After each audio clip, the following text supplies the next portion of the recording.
Spook is also given a love interest, but I just don't care. Yeah, no one did. Tenson also has a pacing issue. He also has a love interest. Yeah, I didn't care about that. Yeah, no one did. Rain shows up. I like Rain. Who doesn't? Then, fair enough. And then Marsh shows up and the two fight, and then Elin dies. Yes, that was dope. And I like the concept of the death, just not the execution. Hello everyone, today is a special day, because today is the day we wrap up the first Mistborn trilogy. Today we have Tim Thomas, he's been with us this whole trilogy, and today is the day he gets fired. What? Welcome back. Thanks. There's a lot to go over today, so to keep it simple, we're going to go between the three plot lines, Spook, Tinsoon, and then. And then at the end, we will go over the last couple hundred pages, as most of the characters have reunited, and or there's just a bunch of jumping between POVs. Cool. So, Spook. This is probably good to start with, because it's my least favorite plot line, but I do like everything that happens, at least conceptually. So Saz and the others are told to go to this town because this person called the Citizen is kind of taking over the town in the name of Kelsier. Not only that, he treats the nobles how they treated the Scar, which is a great progression of what has happened in the previous books. Because Kelsier kind of had a little bit of an ego and he wanted to kind of be a martyr, and in consequence, he started a crazy religion. I may have forgotten, but I think the Mu was part of that religion. Now, one of the members takes over the whole town, and I think that's kind of like how Kelsier could have ended up, or it's like some negative aspects of Kelsier personified.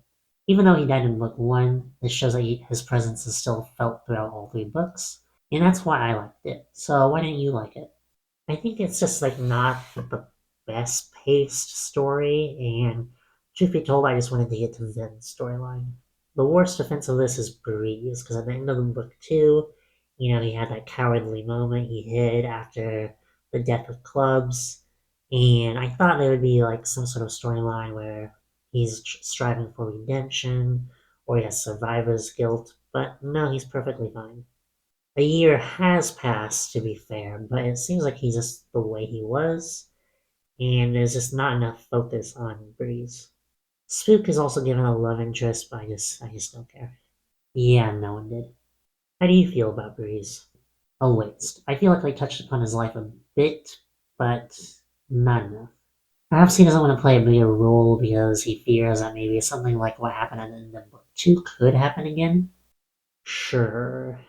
And also, how do you feel about Kelsier's return?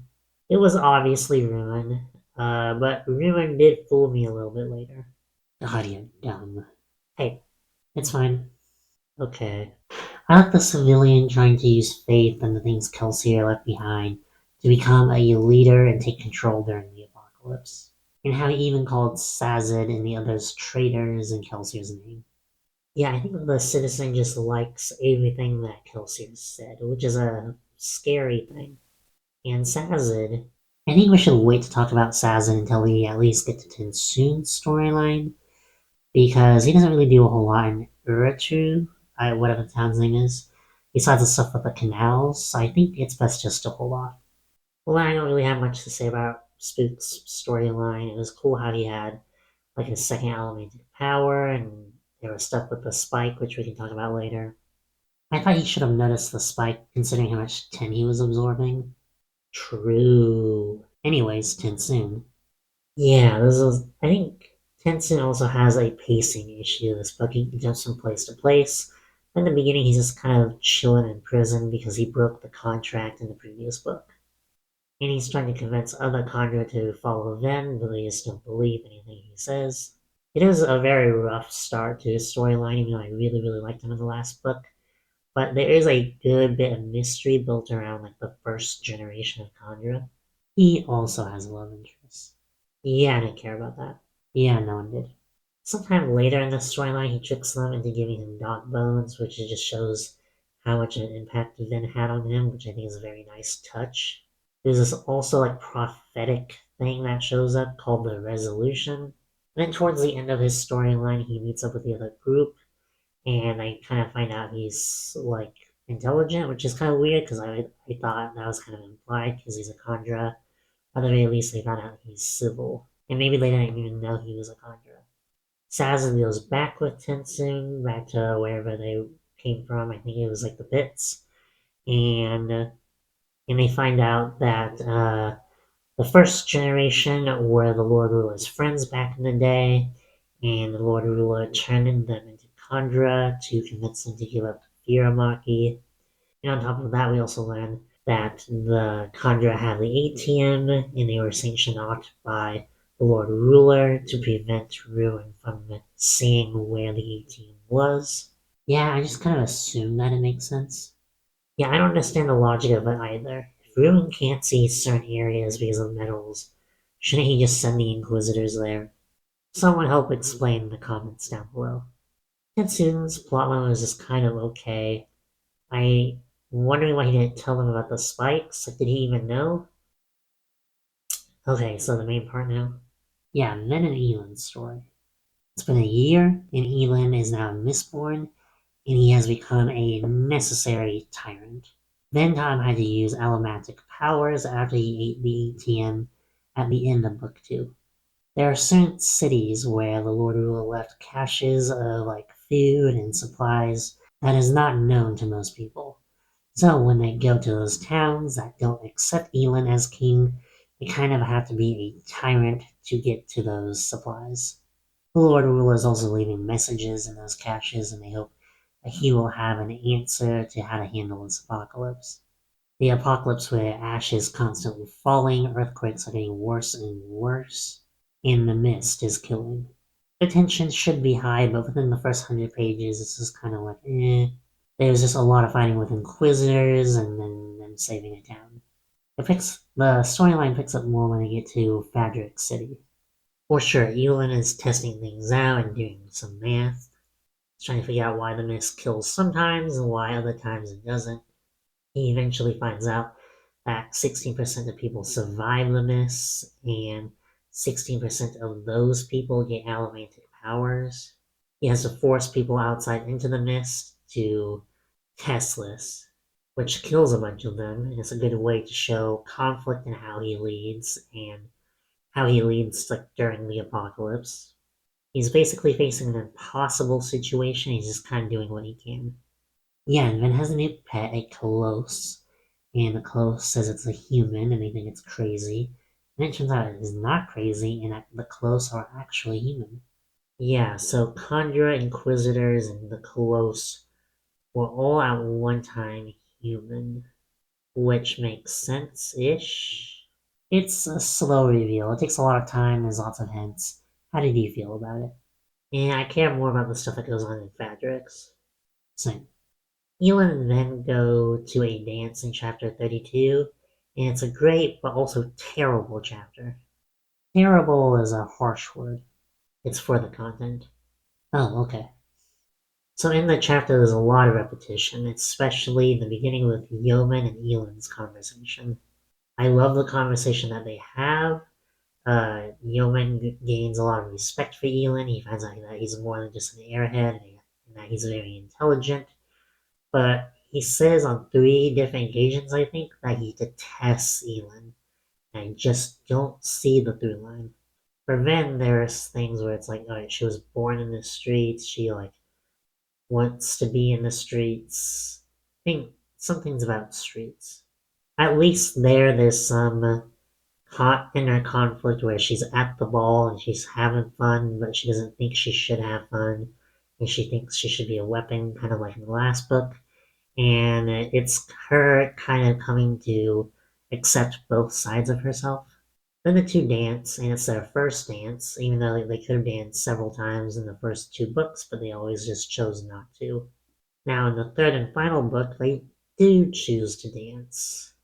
So that's sus. Very sus. When they do dance, it is great. The prose are very, very well written. The banter is just kind of okay. I understood why he brought out the book, but I thought it was kind of stupid. Like, put that away.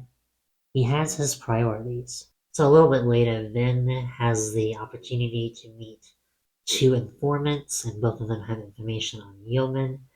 And she decides not to meet one of them because it doesn't feel right. And according to the Brandon Sanderson, I think that person is Hoyd. Hoyd only appeared in the Final Empire, which I think is kind of weird. I know in book two there's like a deleted chapter with him in it. I haven't verified that. I wonder if there's more to Ven not meeting Hoyd, because she said she didn't feel right. So was something going on with Hoyd? I think it's just there to like raise the tension to get the reader to feel a little uneasy. But also something might be going on with Hoyd. I'm not really sure. I honestly thought the person she was talking to was Hoyd, because he sounded a lot like him. Yeah, I agree. And in the next set of chapters, Vin gets captured by Yeoman, and she gets captured in the cache or cache or however you pronounce it, and she sees the letter from the Lord Ruler, and it's basically just like, yeah, good luck, this is all I can do. Then Reen shows up. I like Reen. Who doesn't? Then, fair enough. Anyways, Reen appears and tries to put down on her, but then quickly sees through it, and she realizes that's actually been ruined. And I think this is starting to be where she can put together the pieces of what he can and cannot see. I think it's also implied here that this is when it's kind of revealed that even in book one, Reen's voice, kind of like how we theorized in the last book, was actually ruined the whole time. Anyways, the guards eventually transport her, and she has a conversation with Yeoman. Yeoman is a very interesting character. He's a devout follower to the Lord Ruler, which is like the exact opposite of the civilian and like the whole Spook storyline. With Spook, he tries to get people to undermine the citizen and betray him. With Yeoman, they have to appeal to him and convince him to join, even if that means putting pressure on him, like showing up with their entire army. And in the meanwhile, Yeoman fully believes that the Lord Ruler is actually alive, and he's doing all of this just to test people's faith. And he almost does believe Vin at one point, but he just can't bring himself to accept it. Marsh comes in pressuring Yeoman for the ATM. They fight Vin for a little while. I think Vin loses her earring, and she uses the mist to push Marsh away. And I think she also uses Allomancy to hurt Marsh, and she's starting to put the pieces together. By this time, Ruin completely takes control of the Kolos army, the Kolos that Elend and Vin have been capturing, and the Ruin uses it to attack Elend's army from within, and Marsh also orders Yeoman to attack Elend's army from the opposite side. Marsh, I think, also in this chapter confirms to Yeoman that the Lord Ruler is actually dead, and when Marsh goes away, then he basically like submits to Vin and allows Elend's army inside to escape the Kolos army. Yeoman seems to have his like worldview completely crushed, and it's here where he kind of realizes that he was a roadblock to humanity surviving.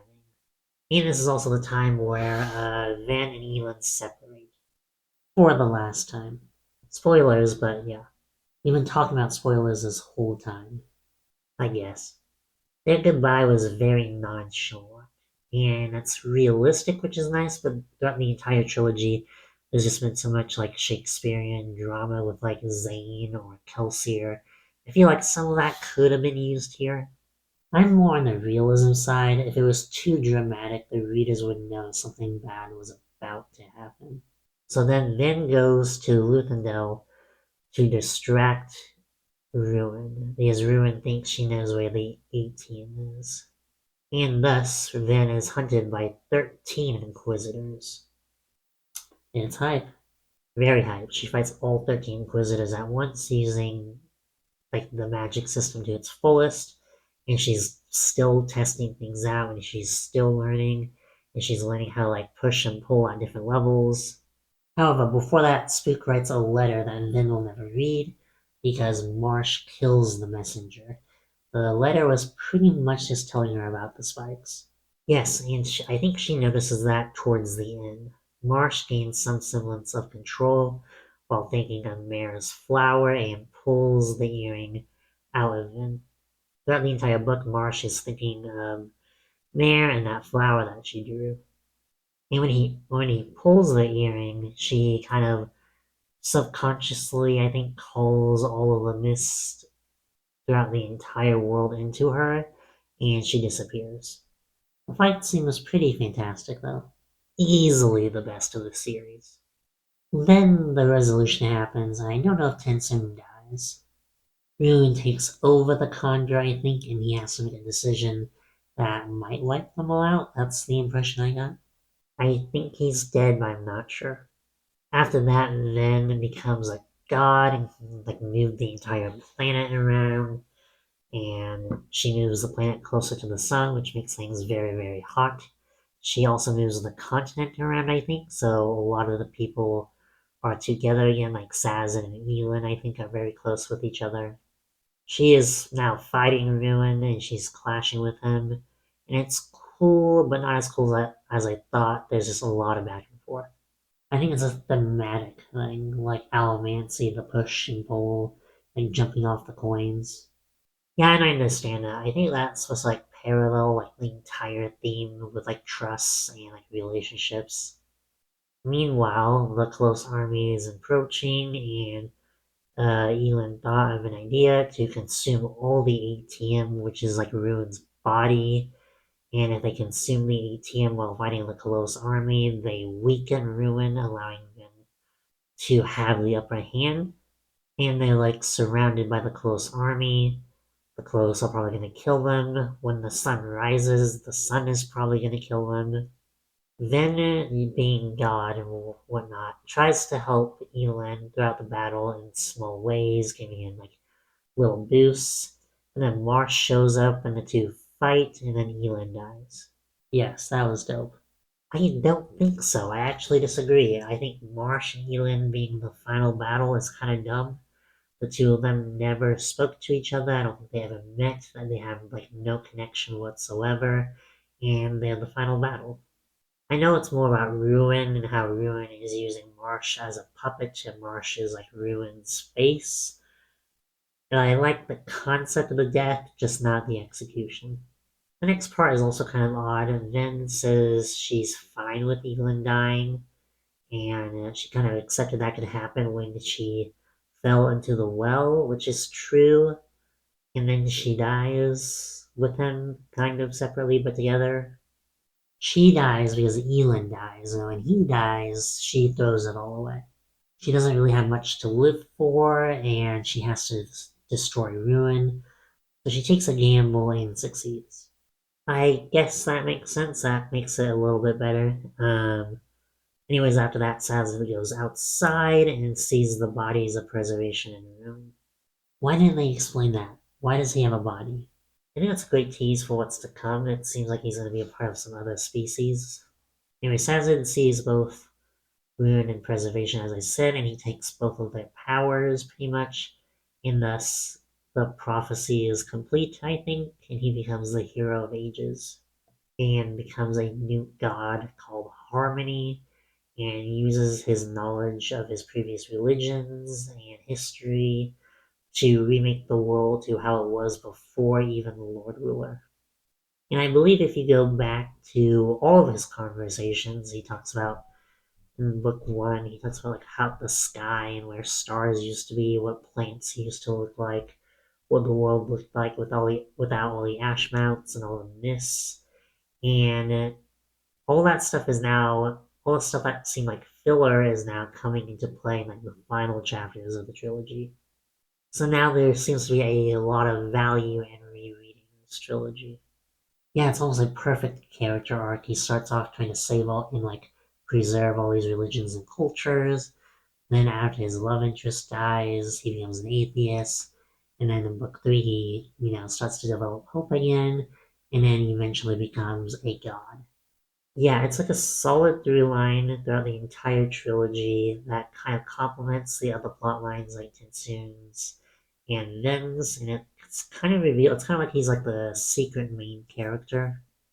Like, yeah, Vin is like the main character, but like Sazin's there the whole time and has probably the most compelling arc of all of them, maybe. Yeah, and then he leaves a note for Spook that is odd. I don't really like how he explained how like preservation and ruin were separate, but I think we're meant to be one being. It's kind of explained in the sense that they couldn't create life separately, but only together. I want to know why there was conflict between them in the first place, since that's kind of like the crux of this whole trilogy. So I'm wondering and hoping that will be expanded upon. Whereas with Ruin's body, I think that's just a nice hint as to where these creatures might come from, and it's completely separate from the main conflict. It's just kind of a tease as to what's to come. Sazed also asks, why Ven? Why was Ven picked? And I think that's gonna be brought up later, it sounds like. I know there's a book called Mistborn: The Secret History, but I would rather it be in one of the main books. And I'm told I am supposed to read that at some point, but I will probably read it after the second or third book of the Eratune quadrilogy. Yeah, there were lots of things that almost seemed like they were fully answered, but like were held back a bit. So, with all of that being said, what are your final thoughts? I liked where a lot of it went, but ultimately it was a mixed bag. Like Breeze, Hammond, Demu, and even Tensoon weren't super well handled in my opinion. Whether that's pacing or their use in the story or just my personal disliking. However, Ven, Yeoman, Spook, Eland, and of course Sazed were all handled very well. I think it is my least favorite of the three books, I gotta say. I'm excited to see if my opinions change on a reread, which probably won't happen for at least another like 5 years. Cool, that is Hero of Ages at 225,000 words. We give it a solid like 6.5 out of 10. Good, almost pretty good, but not great. Join us next time when we talk about the short stories of the Cosmere. And maybe next week, but maybe not next week, we will eventually talk about Mistborn Era 1 as a whole. Oh, also, you're fired.